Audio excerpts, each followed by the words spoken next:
the first thing to really acknowledge is that for a business to actualize, to move it from an idea or a ton of ideas into physical actualization and people paying you, it requires different energies. And that's just true.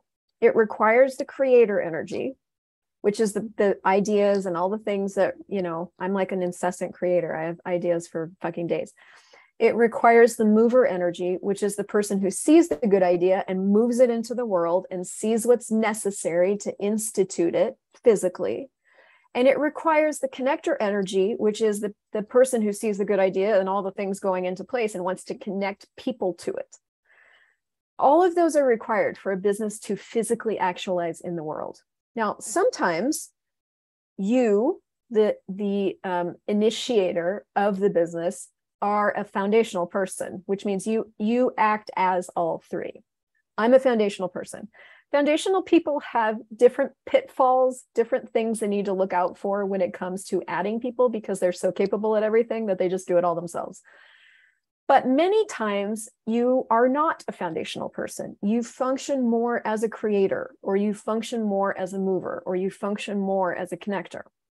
And so I think that's an incredibly important thing to sort of get clear on in your own world, because if in your own business, like maybe in someone else's business, you function more foundationally, but in your own business, you function more as a creator, and then nothing ever goes anywhere.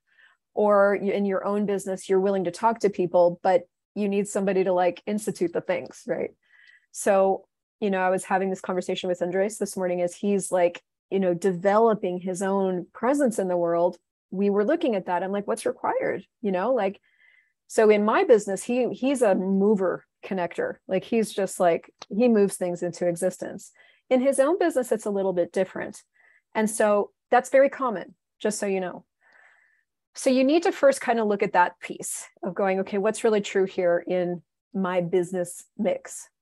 But then the second part is points of view. Points of view create your reality, and we only use points of view to slow things down.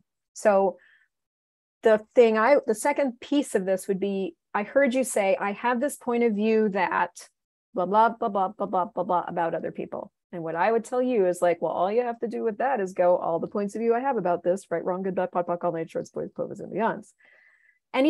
Discovering a point of view is one part of the process. What you do with the point of view is the second part of the process. So when you hear yourself say, I have a point of view, then you need to expose that point of view to the tools. Not keep it, not take it to bed with you, not carry it around. Go, I have this point of view. Okay, cool. I'm either going to just like live with it and go, but I have a point of view. I have a point of view. What do I do with it? Or you can go, I have a point of view. I know what to do with that. Everything that is times a gazillion, right, wrong, good, bad, pot, fuck, all night, shorts, boys, povas, and beyonds.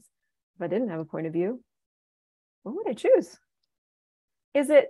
And so maybe the third piece is like, there's also seasons for things. There's the season in your business where you are the source of everything. You're like getting everything moving, getting everything built, connecting with people. And then there's the next moment where you're like, okay, I need to add people to this. Who or what can I add that can contribute to this?